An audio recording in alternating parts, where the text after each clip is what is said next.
नाज़रीन अस्सलाम वालेकुम। नाज़रीन, गुज़िश्ता शब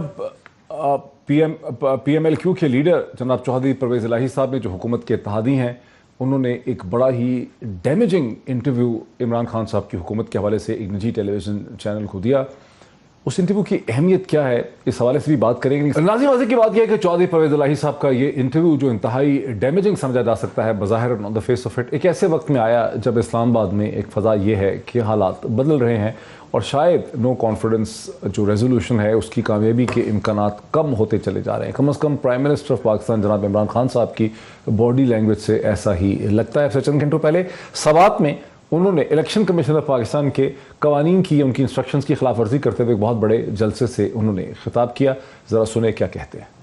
सिंध हाउस में नोटों की बोरियां लेके बैठे हुए हैं लोगों के जमीर खरीदने के लिए। सिंध की अवाम का पैसा बोरियों में आया है सिंध हाउस, उधर से सिंध से गार्ड लेके आए हैं उसको बचाने के लिए कि कोई अंदर ना आ जाए। और अगर इमरान खान थोड़ी देर और रह गया तो इन सब ने जेलों में जाना है। इलेक्शन कमीशन से भी वैसे आज पूछता हूँ कि ये जो आपके सामने हॉर्स ट्रेडिंग हो रही है, क्या ये आइन के अंदर इजाजत है? कभी सुना है कि बरतानिया में इस तरह की हरकत हो? 20-20 करोड़ आपने उनके जमीर की कीमत लगा दी है। मैं चाहता हूं मेरी कौम निकले और इस्लामाबाद में पहुंच के बताए दुनिया को कि हम सच के साथ खड़े हैं।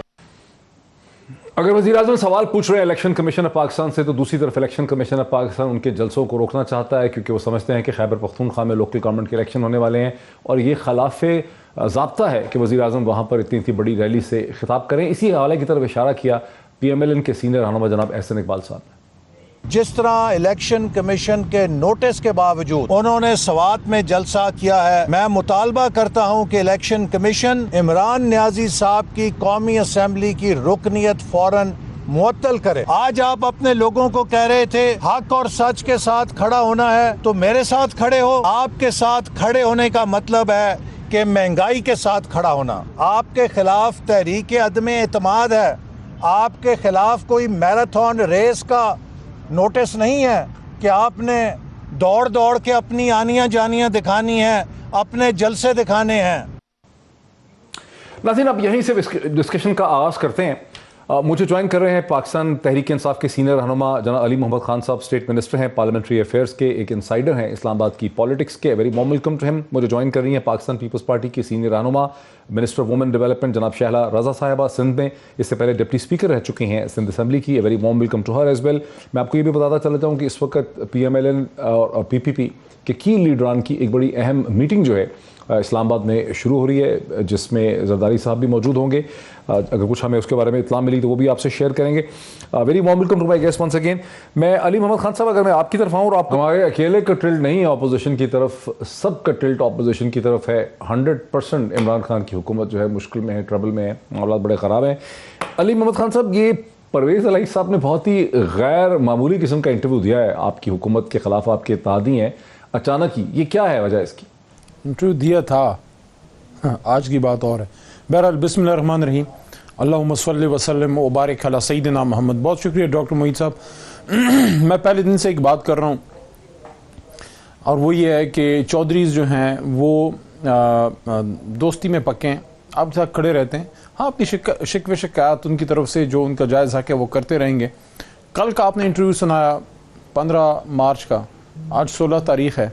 थोड़ा आज की नई खबर भी सुन लें कि हम इत्तेहादी हैं और अलग जमात हैं। परवेज़ इलाही साहब, जमातें मुख्तलिफ आरा होती हैं, फ़ैसले बाहमी मशावरत से होते हैं। परवेज़ इलाही साहब, वज़ीर आज़म इमरान खान ईमानदार और इनकी नीयत भी अच्छी है। परवेज़ इलाही साहब, हुकूमत छोड़ी है ना ही अपोजिशन ज्वाइन की है। चौधरी परवेज़ इलाही साहब, हुकूमत का हिस्सा हैं, हर मुश्किल में हुकूमत का साथ दिया। चौधरी परवेज़ इलाही साहब, अवामी मसाइल की निशानदेही आज से नहीं पहले दिन से कर रहे हैं चौधरी परवेज़ इलाही साहब। और आखिरी है, इत्तेहादियों के साथ मशावरत से चला जाए तो हुकूमत का अपना फ़ायदा होता है।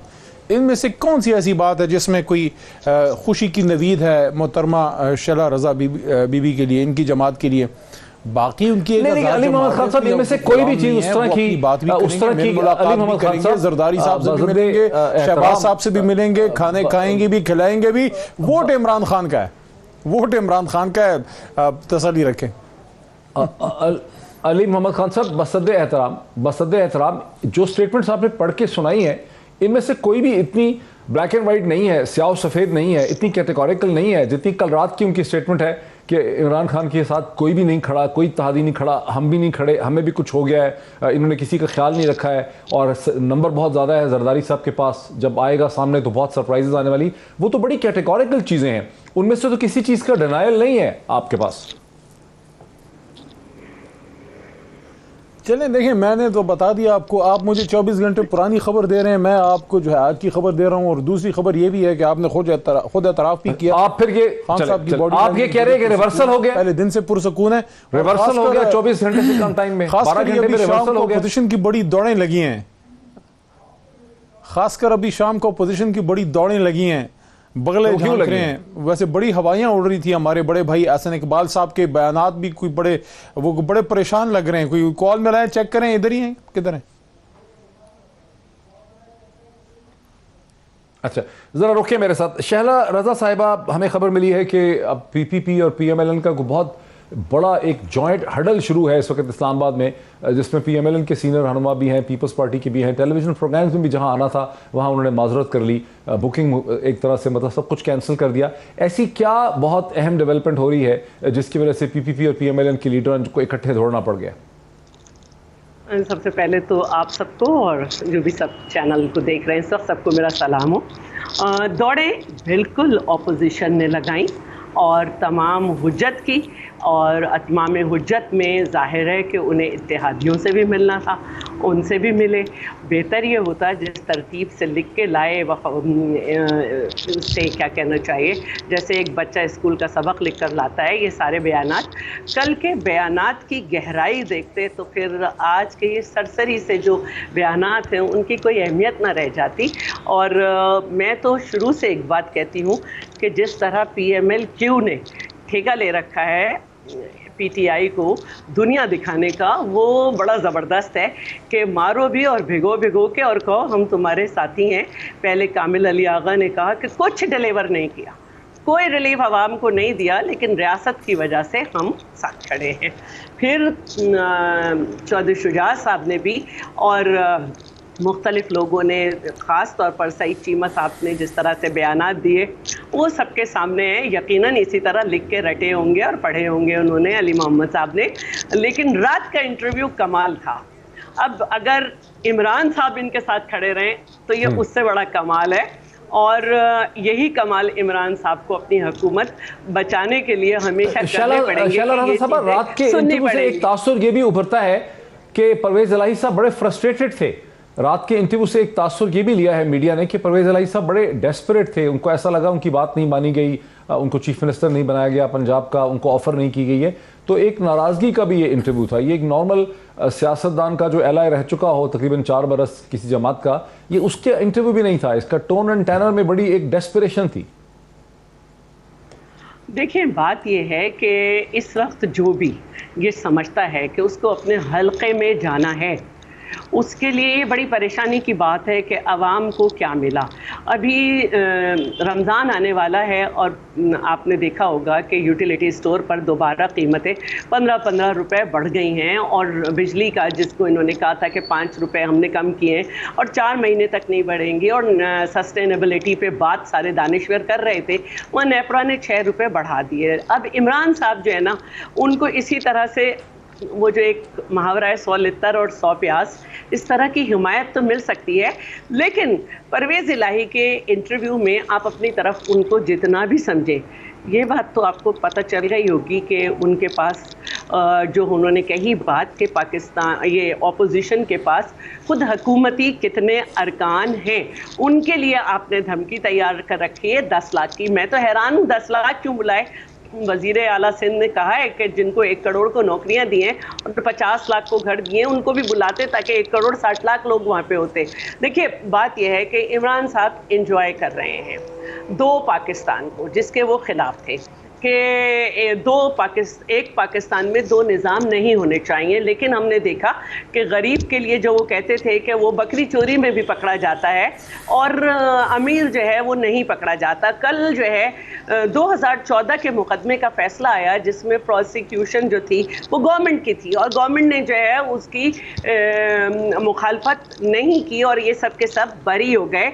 और सबसे बड़ी बात उसमें ये थी कि इमरान साहब को अगर कोई पहचानता है ना तो वो इधर से पहचाने कि वो कह रहे हैं कि ऐसे तो ये इस्तीफा नहीं देगा, पहले इसको यूं करो, वहां घुस जाओ। और फिर उसमें जो एक और इंकशाफ है वो अल्ताफ हुसैन, जिसके लिए वो आज लंदन बरतानिया से कहते हैं कि हमें ड्रोन दो, हम उसे मारेंगे। उस दिन दोनों सदर और वजीर आजम जो आज के हैं उसके फोन का इंतजार कर रहे हैं। तो जिस आदमी का कोई वो फिर दूसरी बात जो है, जो मैं बिल्कुल आखिरी बात करना चाह रही हूँ इस फेज की, कि देखिए पार्टी फंडिंग केस भी जो है आप देख रहे हैं कब से चल रहा है। और कल ये बात हुई है कि एक केस में जितनी देर हो सकती है वो सारे क्लासिकल तरीके अपनाए गए। वो बहुत सी चीजें आपने इकट्ठी कर दी ना। अली मोहम्मद खान साहब से जवाब ले लें। एक चीज की मैं क्लैरिफिकेशन कर दूं, जो मैंने खासा इसको देखा है कि प्रेसिडेंट आरिफ अलवी का केस जो है वो 4 साल मोहतरम नवाज शरीफ साहब की हुकूमत में भी चला और उसके बाद 2018 तक तो ज़ाहिर उन्हीं की हुकूमत थी, उसमें भी कोई एविडेंस नहीं आ सकी थी और अब वो महज एक फॉर्मेलिटी थी ख़त्म होने की।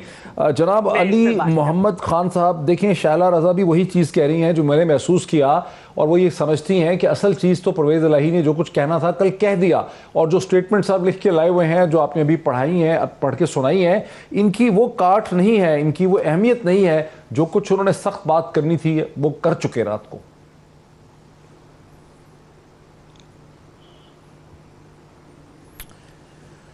देखिए डॉक्टर साहब, सियासत में ऊंच नीच आती रहती है, बयानात भी आते हैं।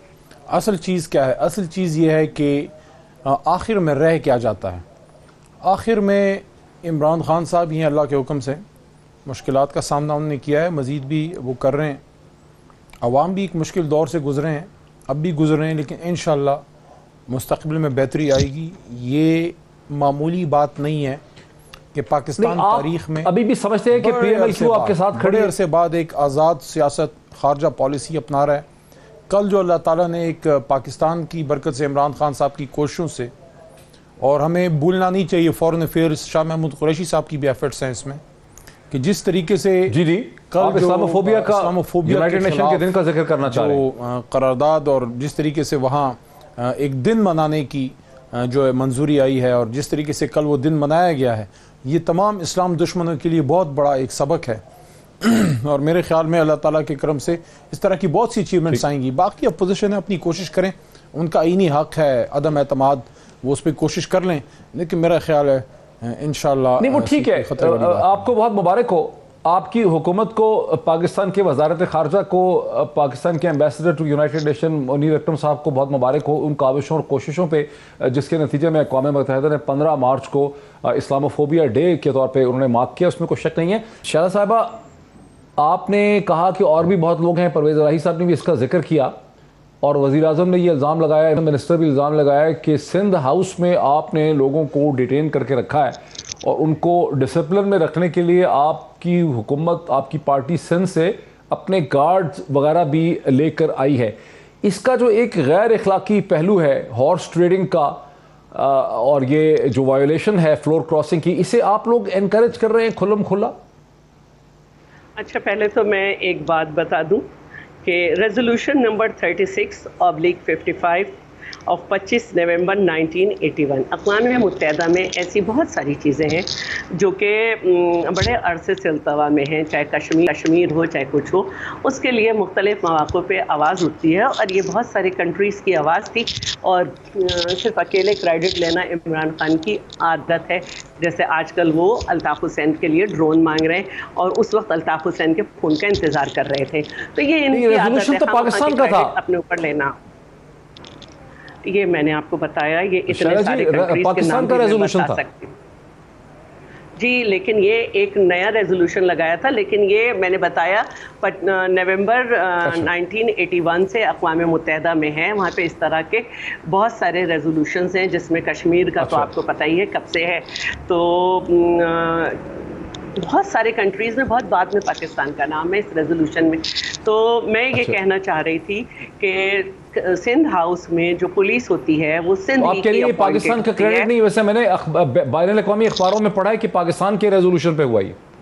आप कह रही है कि पाकिस्तान का क्रेडिट नहीं है, लेकिन मैंने इंटरनेशनल पेपर्स में पढ़ा है, नॉन पाकिस्तानी पेपर्स में, कि पाकिस्तान के रेजोल्यूशन के ऊपर अक़वाम मुत्तहिदा ने इस रेजोल्यूशन को अडॉप्ट किया। देखिए उसमें भी बहुत सारे कंट्रीज कर ले, मैं आपको कर ले, ओन कर ले, पाकिस्तान की इज्जत है। मैं आपको मुझे कोई मसला नहीं है और मैं आपको उसमें सारे लोगों के नाम पढ़ के सुना सकती हूँ, अगर आप कि मुझे टाइम दें। कितने कंट्रीज हैं, अच्छा, मैं पढ़ के सुना देती हूँ। अफगानिस्तान, चले मैं एक ब्रेक ले लूँ, मैं ब्रेक के बाद वापस आता हूँ, इस डिस्कशन को आगे बढ़ाता हूँ। मैं एक ब्रेक ले लूँ, मुझे ब्रेक लेने दीजिए शैला रज़ा साहिबा। आफ्टर ब्रेक बात को आगे बढ़ाते हैं। नाज़रीन वेलकम बैक। मैं सीधा चलना चाहता हूं अली मोहम्मद खान साहब की तरफ। अली मोहम्मद खान साहब, आप सही कहते हैं कि परवेज़ इलाही साहब ने रात को एक तेज़ोतुंद इंटरव्यू देने के बाद आज सुबह एक प्रेस स्टेटमेंट बाकायदा इशू कर दी, जिसमें उन्होंने कहा कि उन्होंने अपोजिशन को ज्वाइन नहीं किया है और वो अभी भी हुकूमत का हिस्सा हैं। लेकिन फिर क्या वजह हो सकती है कि रात को उन्होंने इतना सख्त इंटरव्यू दिया? क्या आपकी हुकूमत ने उनको ऑफर की है ओवर द नाइट? किस किस्म का दबाव आप उनके ऊपर लेकर आए हैं कि उन्होंने अपनी पोजीशन पे पीछे हट गए हैं, रिट्रैक्ट कर लिया? देखिए, हुकूमत जो है वो गुड्डा गुड्डी का खेल नहीं होता, और ना हुकूमत में आना आसान है, ना उससे जाना आसान है, ना हुकूमत बनाना आसान है, ना हुकूमत गिराना आसान है, और ना वक्त के एक बड़े लीडर को पुश करके, पुश बैक करके, एक वैक्यूम क्रिएट करके उसको हुकूमत से बाहर करके सियासी पूरे सिस्टम को उसको एट स्टेक करना, उसको ख़तरे में डालना, ये कोई आसान काम है? तो ऐसा कुछ नहीं होने जा रहा। बाकी अपोजिशन अपनी भागदौड़ कर रही है, अच्छी इन्होंने एक्टिविटी जनरेट की है, आप लोगों का भी कारोबार थोड़ा तेज़ हुआ है, रेटिंग मेटिंग बढ़ी है। बाकी अदम एतमाद का जहाँ तक ताल्लुक है वो तो जनाब मेरी तरफ से आज आप लिख लें, अदम एतमाद टाइम फिश है। बाकी मेहनत कर लें, और मेहनत इनको करनी चाहिए। सिंध की ज़रा फिक्र कर लें, ऐसा ना हो 2023 में वो भी हाथ से जाए। बात कर देखिए शैला रज़ा साहिबा, मैंने सवाल बड़ा पॉइंटेड पूछा था और अली मोहम्मद खान साहब के जवाब से ऐसा लगता है कि ऐसी ताकत उनके पास है कि परवेज़ इलाही साहब को एक ही रात में उनसे पोजीशन भी रिवर्स करवा दी है और पूरे एहतमाद है कि कहीं नहीं कोई जा रहा।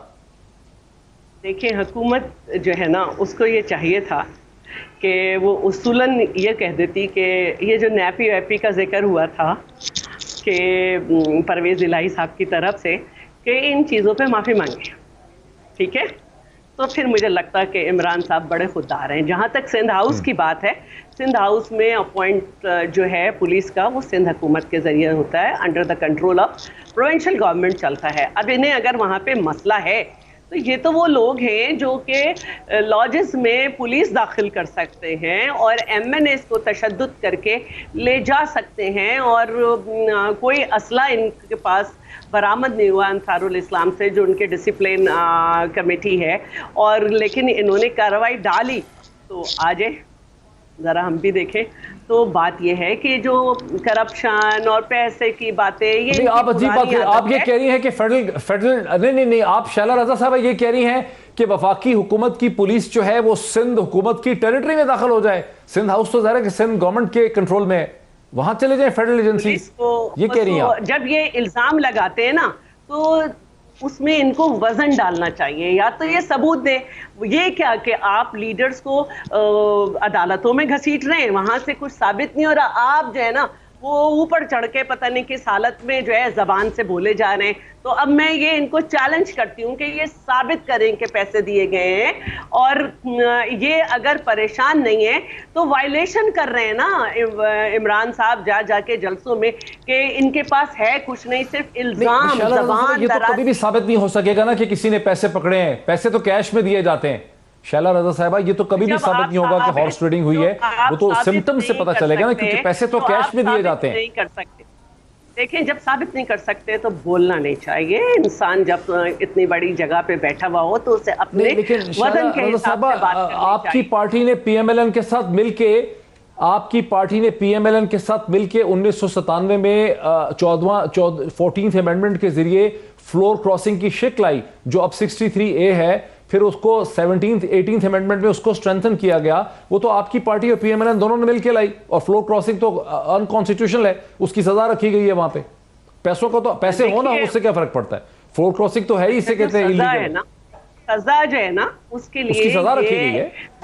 एक मिनट, उसके लिए मेंबर को ये राइट दिया गया है कि वो अपना राइट यूज करे और सजा जो है उसके लिए तैयार हो जाए। अगर इमरान साहब के केसेस जो हैं वो इतने लंबे लंबे चलते हैं और हम ये देखते हैं कि इलेक्शन कमीशन से जो एक 4 हफ्तों के अंदर 120 दिन के अंदर सीट्स की फैसला आता है वो नहीं होता, तो ये भी मैं बता दूं कि इसमें भी जो है वो ये है कि अगर जब इनको ये समझ आ जाए कि इनके इस मेंबर ने, जो कि वहाँ पे समझ आ जाएगा क्योंकि पहले सेग्रीगेट किया जाएगा जब वोट ऑफ नो कॉन्फिडेंस होता है, और ये कहा जाता है कि जिन लोगों ने इस रेजोल्यूशन के फेवर में हैं वो नेज वाली साइड आ जाएं, हुकूमती साइड आइज वाली साइड आ जाएं, और जो इसको अपोज करना चाहते हैं वो नेज पे चले जाए। पता चल जाएगा इनके कौन कौन से लोग जा रहे हैं। ये उस वक्त भी कहेंगे प्रिजाइडिंग ऑफिसर से, वो इन्हें वोट देने से नहीं रोक सकता। प्रॉब्लम ये शैला रज़ा साहिबा, प्रॉब्लम ये है कि हुक्मरान जमात के लोगों ने अंदर जाना ही नहीं है।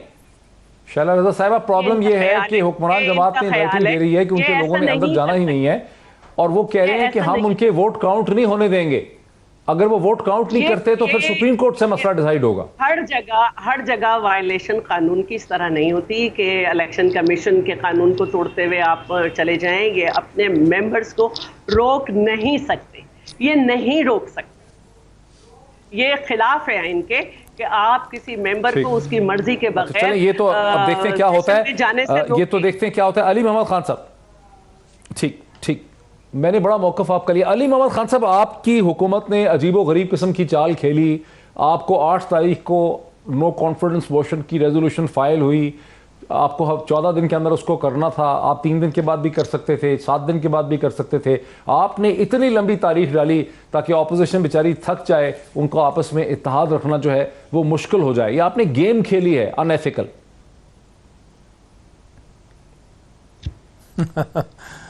कोई काम भी आईन और कानून के बाहर नहीं हुआ, ना होगा। मैं ये भी सबको यकीन दिलाना चाहता हूँ कि कोई मेंबर अगर वोट डालना चाहता है तो कोई उसको रोक नहीं सकता, क्योंकि आईन उसको हक देती है।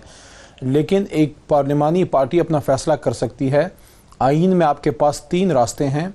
आप वोट हक में डाल सकते हैं, वोट खिलाफ डाल सकते हैं, और एब्सटेन कर सकते हैं। एब्सटेन का मतलब है कि आप वोट में हिस्सा ही ना लें। ये एक जमहूरी राइट होता है और ये एक प्रैक्टिस है, यहाँ से लेकर अक़वाम मुत्तहिदा तक ये प्रैक्टिस होती है।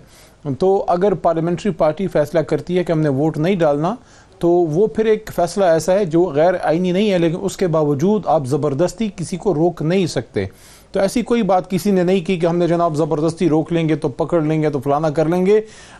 थोड़ा सा अपोजिशन वाले दिल गुर्दा ज़रा बड़ा करें, ज़रा हौसला रखें। अभी तो काफ़ी दिन पड़े हैं, अभी से इनकी भाग दौड़ है, हवाइयाँ उड़ रही हैं, चीखो पुकार की सदाएँ जो हैं वो सुनाई दे रही हैं। अभी इमरजेंसी में मीटिंग्स कॉल हो रही हैं, इधर जा रहे हैं उधर जा रहे हैं। मौलाना साहब भी परेशान दिखाई दे रहे हैं, थोड़ा गुस्सा भी उनको आ रहा है, तो ज़रा रिलैक्स रहें। अभी तो हफ्ते 2 हफ्ते बाकी हैं, अभी तो हुनूस दिल्ली दूरस्त। इससे बुरी की है मैं बात करना चाहती हूँ। अली मोहम्मद खान साहब, लेकिन इस सवाल का ठीक है, लेकिन अली मोहम्मद खान साहब, इस सवाल का जवाब नहीं हुआ कि आपको अगर इतना एतमाद था कि लोग आपके साथ हैं तो इतनी लंबी तारीख आपने क्यों डाली? देखिए, ये तो स्पीकर साहब का जुरिस्डिक्शन है ना जी। हुकूमत तो नहीं डिसाइड कर सकती कि कब हमने इजलास करना है, वो तो स्पीकर साहब के पास उसका राइट है। और आइन के जो आर्टिकल्स हैं वो उसमें फुली प्रोटेक्टेड हैं कि वो 14 दिन के अंदर भी बुला सकते हैं। इवन अगर 14 दिन के बाद भी बुलाएं तो आइन उनको प्रोटेक्शन देती है कि किसी भी डेज की खिलाफ वर्जी पे वो इलीगल नहीं हो सकता। लेकिन फिलहाल तो वो 14 दिन के अंदर ही बुला रहे हैं, तो वो तो आप स्पीकर साहब से पूछें, वो तो उनका राइट है। हुकूमत तो फैसला नहीं करती। ठीक है, अच्छा चले, स्पीकर भी खैर आपका है। बहरहाल शैला रज़ा साहिबा, इन्होंने आपके साथ जो चाल खेली है, ये 14 इसको लटका स्पीकर सबका है, और 29 मार्च तक जो इन्होंने इसको लटकाया है, उस पे बेसिक खेल ये है शैला रज़ा साहिबा के एक तरफ हुकूमत है, एक तरफ इस्टेब्लिशमेंट है, फिर एक तरफ आपकी 4-5 बड़ी जमातें हैं, उसमें पीपल्स पार्टी है, PMLN है, उसमें मौलाना फजल रहमान का धड़ा MMA है, फिर 4 इसमें एलाइज हैं, PMLQ है, MMA है, MQM है, फिर GDA है, फिर बलोचिस्तान आवामी पार्टी है, फिर इनके रेबल ग्रुप्स हैं। तो इतने ज़्यादा मूविंग पार्ट्स हैं कि 10, 12, 15 दिन तक इन सारे मूविंग पार्ट्स को एक जगह पे रखना, एक इत्तेहाद रखना बड़ा मुश्किल काम है। इस वजह से अब लोग समझते हैं कि बड़ा मुश्किल हो गया इसका कामयाब होना। अच्छा देखिए, इन्होंने एक तो पहले ये बात की कि हमने किसी पे ज़बरदस्ती नहीं की। आपने इससे बुरी बात की है। आपने धमकी दी है कि 10 लाख लोग जमा होंगे, जो हमारे खिलाफ वोट देगा उसको उनमें से निकल के जाना और आना ऐसी होगा। कोई बात नहीं। बिल्कुल बिल्कुल, इससे आप झुटला नहीं सकते। है कोई माई का लाल? ये आपके चौधरी फवाद निकल का है, जिसके बाद जो है वजीर दाखिला साहब ने जरा कुछ सियासी बात है जी, सियासी तकरीर है, आपने उसको सीरियस ले लिया। देखिए नहीं, अगर कोई एमएनए जो है जो बात करे वो एक अलग बात होती है, लेकिन अगर एक कैबिनेट का मेंबर बात करे तो ये पार्टी पॉलिसी होती है, गवर्नमेंट की पॉलिसी होती है। मैं कैबिनेट की मेंबर हूँ, मैं इस तरह से नहीं कह सकती, तो ये बहुत गलत घटिया बात हुई है। और दूसरी बात जो है आपने की कि हाँ, बहुत मुश्किल बात होती है तहरीक अदम एतमाद हुकूमत के खिलाफ लाना, लेकिन असल बात यह है कि वो हुकूमत जिसने आज तक कुछ डिलीवर ही नहीं किया, उसके खिलाफ हम लेकर आए हैं। और उनके इत्तेहादियों के पीछे अगर हम जा रहे हैं, उनके मेंबर्स के पास हम जा रहे हैं, तो खुलम खुला जा रहे हैं। ये बताएं कि एक डिलीवरी तो की है बहुत बड़ी, वो सबको माननी पड़ेगी। हम जो है मैं बताऊं क्या, बिल्कुल खुला जा रहे हैं। हाँ बोलिए आप। क्या आपने ये समझा है कि अमीन गंडापुर हमारे साथ हैं जो इलेक्शन में नोट उनके हाथ आते हैं? ऐसा कोई हमारे साथ नहीं है। हमने हर एक से खुलम खुला जाके मुलाकात की और करते रहेंगे। एक बहुत बड़ी डिलीवरी है इस हुकूमत की। महंगाई है, वो बता दें मुझे, क्योंकि नैब में आप क्या डिलीवरी है इस हुकूमत की? वो ये है, आपने कहा इस हुकूमत की कोई डिलीवरी नहीं है। लगे थे इस हुकूमत ने के चार्जेस बेकार हो गए। इस हुकूमत ने 40 साल दुश्मन दोस्तियों में वो दोस्त में बदल दी, उनकी दुश्मनियां दोस्ती में बदल दी। कहाँ शहबाज साहब वो कहते थे खींचूंगा, लपेटूंगा, निकालूंगा पैसे, आज वो जपियां मार रहे हैं जरदारी साहब और शहबाज साहब। ये कम करनामा है। सारी स्टेटस को हमने इस तरह कर दिया, इकट्ठा कर दिया ताकि लोगों को पहचानने में आसानी हो और सनद रहे और रसीद बवक्त जरूरत काम आए। रसीद तो काम आ रही है ना। नवाज शरीफ को आपने भेजा, आपने सिर्फ एक शख्स को रिलीफ दिया, नवाज शरीफ को भेजा। आप इससे इनकार कर दें। बाकी तो आप ये इकरार कर चुके हैं कि करप्शन का हमारा नारा था, लेकिन हम साबित नहीं कर सके। तो रिलीफ क्या दिया मुझे बताएं ना। अगर दोस्ती हो गई तो हमने तो पहले भी चार्टर ऑफ डेमोक्रेसी किया, हमने तो उससे पहले भी जो है मुख्तलिफ अलायंसेस बनाए और डेमोक्रेट हमने MRD भी बनाया, बुरे से बुरे हालात में पॉलिटिकल पार्टीज के साथ बनाया।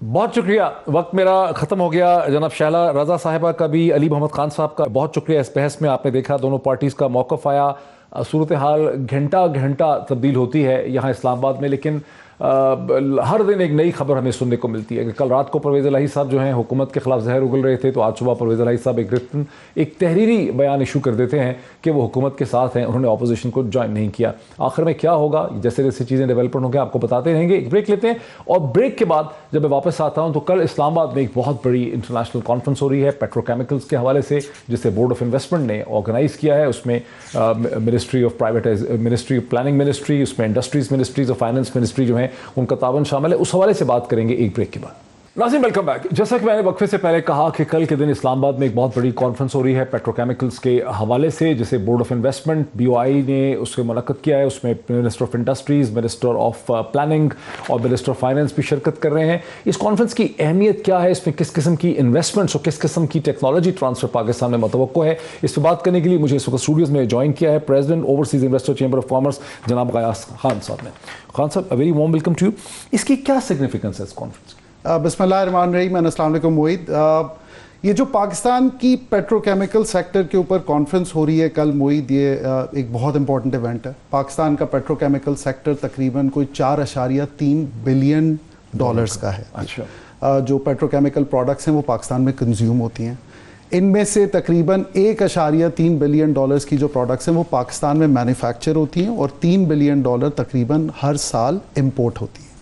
और ये जो कंजम्पशन है इन प्रोडक्ट्स की वो हर साल बढ़ रही है। हमारी जिस तरह पॉपुलेशन बढ़ रही है, जिस तरह अर्बनाइजेशन हो रही है, हमारी कंजम्पशन पैटर्न्स जिस तरह चल रहे हैं और ये कंजम्पशन बढ़ती जा रही है।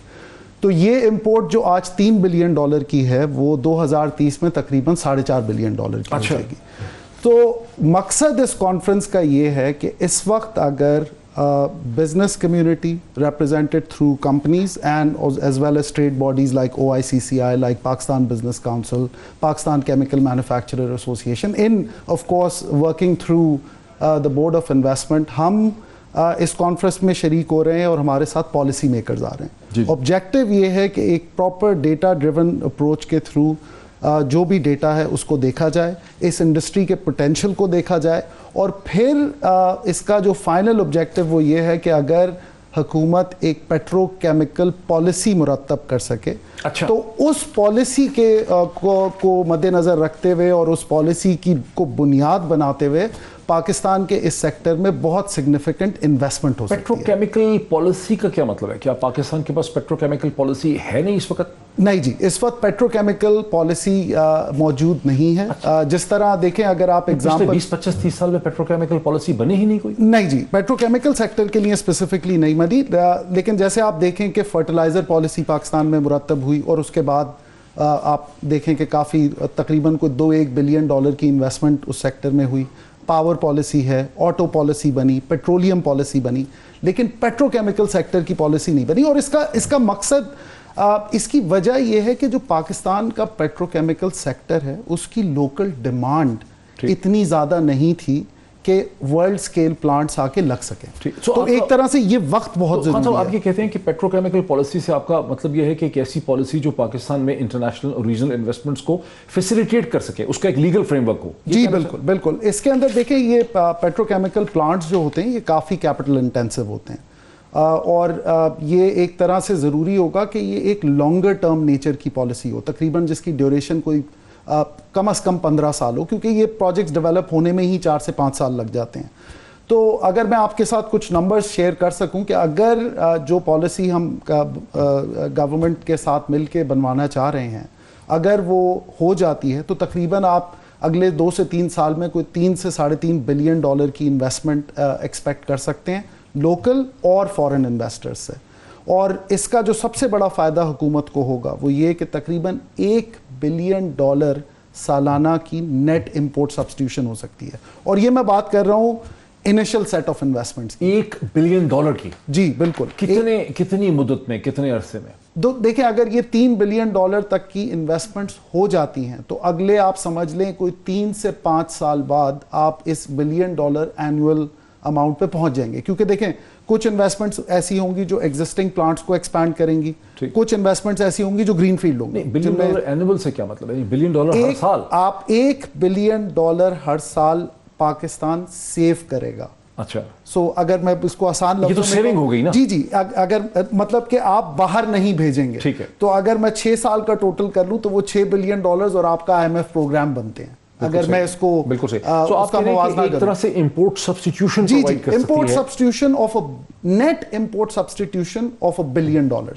मैं नेट इसलिए कह रहा हूं क्योंकि कुछ फीड स्टॉक इंपोर्ट होगा और फिर वो प्रोसेस होके बनेगा, तो अगर मैं नेट नंबर लूं तो वो तकरीबन $1 बिलियन। इस पॉलिसी में आपकी एसोसिएशन जो इन्वेस्टर्स का यानी चेंबर्स है आपका, जिसके प्रेसिडेंट हैं इन्वेस्टर चेंबर ऑफ कॉमर्स में, आप लोग क्या तवक्को करते हैं कि इस पॉलिसी में किस तरह से गवर्नमेंट फैसिलिटेट करे, क्या करे गवर्नमेंट, क्या? देखिए जी, इसमें और यही हमारा डायलॉग इस वक्त हुकूमत के साथ चल भी रहा है और बहुत पॉजिटिव और बहुत अच्छा डायलॉग चल रहा है। इसमें सबसे पहले तो इमरान खान साहब ने भी काफ़ी इस चीज़ का उन्होंने एम्फसाइज़ किया है कि पाकिस्तान के अंदर लॉन्ग टर्म इंडस्ट्रियल पॉलिसीज़ होनी चाहिए। Minister of production and industries भी हैविली इन्वॉल्व हैं। तो हमारा मकसद ये है कि हुकूमत के साथ हम बात करें इसके ऊपर और कल डिलिब्रेट करें। हमने कुछ पॉलिसी ड्राफ्ट्स वगैरह बनाए हैं, वो प्रपोज़ किए हैं। इसमें टैरिफ प्रोटेक्शन भी है, कुछ इनकम टैक्स हॉलीडेज़ भी हैं, कुछ जो कुछ भी मांगा जा रहा है इस पॉलिसी में वो कुछ ज़्यादा मुख्तलिफ नहीं है कंपेयर टू अदर सेक्टर्स। तो ऐसा नहीं है कि कोई ऐसी डिमांड्स की जा रही हो जो कि मुल्क की इकॉनमी के लिए बुरी हो। और इसी वजह से ना सिर्फ OICCI बल्कि Pakistan business council, Pakistan chemical manufacturer association, सब हम मिल के बात कर रहे हैं। एक चीज़ हैरानगी की है कि अगर पाकिस्तान में पेट्रोलियम पॉलिसी बनी है उसकी इन्वेस्टमेंट्स को फैसिलिटेट करते हुए, और पेट्रोलियम और पेट्रोकेमिकल का आपस में एक रिलेशनशिप है, तो जब पेट्रोलियम पॉलिसी बनी तो फिर पेट्रोकेमिकल क्यों ना बन सकी? देखिए, कुछ इसका जो अगर आप समझें उसकी वजह पाकिस्तान की अपनी लोकल डिमांड भी है। इस वक्त अगर आप पेट्रोकेमिकल प्रोडक्ट्स देखें, चाहे वो पॉलीप्रोपिलीन हो, पॉलीविनाइल क्लोराइड हो, पेट हो, PTA हो, जितनी भी आप ये मिड स्ट्रीम प्रोडक्ट्स देखें, इनकी अपनी लोकल डिमांड अब इतनी हो गई है कि यहाँ पे वर्ल्ड स्केल प्लांट आके लग सकें। देखिए, सब स्केल इंडस्ट्रियल प्लांट लगाना बिल्कुल नहीं चाहिए, क्योंकि अगर आप सब स्केल इंडस्ट्रियल प्लांट लगाएंगे तो फिर आप अपने जो एंड कस्टमर्स हैं उनको एक इकोनॉमिकल प्रोडक्ट प्रोवाइड नहीं कर सकेंगे, क्योंकि अगर वर्ल्ड स्केल प्लांट होगा तो वो उसमें जो cost advantage economies of scale के हैं वो आ जाते हैं। तो पाकिस्तान की अपनी लोकल डिमांड अब इस लेवल पे पहुंच गई है इन प्रोडक्ट्स की कि ये बड़े प्लांट्स, वर्ल्ड स्केल प्लांट्स अब अकोमोडेट हो सकते हैं और फीजिबल हो सकते हैं। तो timing of the petrochemical sector of the petrochemical policy is right because the demand is at that question आ रहे हैं कि आपने those levels. बार-बार एम्फसाइज किया वर्ल्ड क्लास, वर्ल्ड स्केल, उस लेवल के, उस स्केल के लग सकते हैं। कहाँ से आप तवक्को करते हैं कि इन्वेस्टमेंट आएगी? किन कॉर्पोरेशन से, किन सेक्टर से, कहाँ से, किस दुनिया से कहाँ से आ सकती है? देखिए, अगर आप इस वक्त कुछ एग्जिस्टिंग प्लेयर्स देखें पेट्रोकेमिकल सेक्टर में, जो कल हमारे साथ शामिल भी हैं और हमारे चेंबर के मेंबर्स भी हैं, अगर आप लॉटे केमिकल्स को देखें तो वो एक साउथ कोरियन कंपनी है, they've been operating for quite a few years। फिर आप ज़रूर मिडल ईस्टर्न कंपनीज से इंटरेस्ट आ सकता है, अमेरिकन कंपनीज से आ सकता है, चाइनीज़ कंपनीज से आ सकता है। देखिए, पाकिस्तान 220 मिलियन लोगों का मुल्क है और कंजम्पशन पाकिस्तान के अंदर बढ़ेगी। तो अगर हम सही पॉलिसी फ्रेमवर्क लाएंगे तो ऑटोमेटिकली इंटरेस्ट डिफरेंट जगहों से आएगा। सो आई थिंक अगर हम हुकूमत के साथ मिल के सही फ्रेमवर्क स्टैब्लिश कर दें तो इंटरेस्ट हमें मल्टीपल ज्योग्राफी से मिल सकता है। हम देख रहे हैं कि जो पार्टिसिपेंट्स हैं, जो लोग बोल रहे हैं वहाँ पे, उसमें मिनिस्टर ऑफ प्लानिंग भी हैं, फाइनेंस मिनिस्टर भी हैं, इंडस्ट्रीज मिनिस्टर भी हैं, I think board of investment के चेयरमैन भी बोल रहे हैं, लेकिन वहाँ साउथ कोरियन एम्बेसडर भी बोल रहे हैं। इसकी क्या सिग्निफिकेंस? देखिए, साउथ कोरिया का एग्जाम्पल एक अच्छा एग्जाम्पल है पाकिस्तान के लिए, और वो इसलिए भी क्योंकि अगर उनकी आप पेट्रोकेमिकल सेक्टर की डेवलपमेंट देखें, और साउथ कोरिया और पाकिस्तान में एक चीज़ जो कॉमन है कि फीड स्टॉक ना उनके पास था ना हमारे पास है। अच्छा, जिस फीड तरह स्टॉक से क्या मतलब? फीड स्टॉक से मतलब जैसे मिडल ईस्टर्न कंपनीज जो मिडल ईस्ट के अंदर जैसे गैस भी है, नेचुरल गैस भी है, ऑयल भी है, तो वो फिर उनके लिए पेट्रोकेमिकल सेक्टर रॉ मटेरियल उनके पास है, पाकिस्तान के पास नहीं है फॉर एग्जाम्पल, साउथ कोरिया के पास भी नहीं था।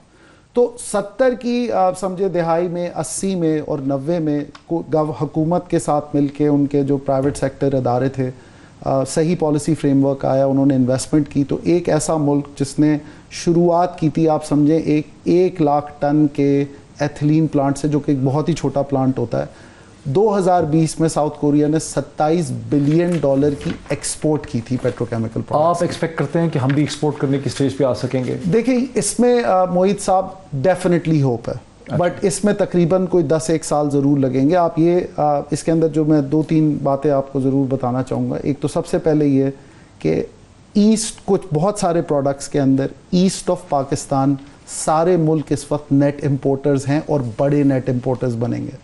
और अगर कल को पाकिस्तान की ट्रेड इंडिया से खुल जाती है तो India is going to be a net importer. So आपका अगर यहाँ पे सही कैपेसिटीज़ लगेंगी तो एक एक्सपोर्ट एडवांटेज होगा। China is a massive net importer of petrochemical products.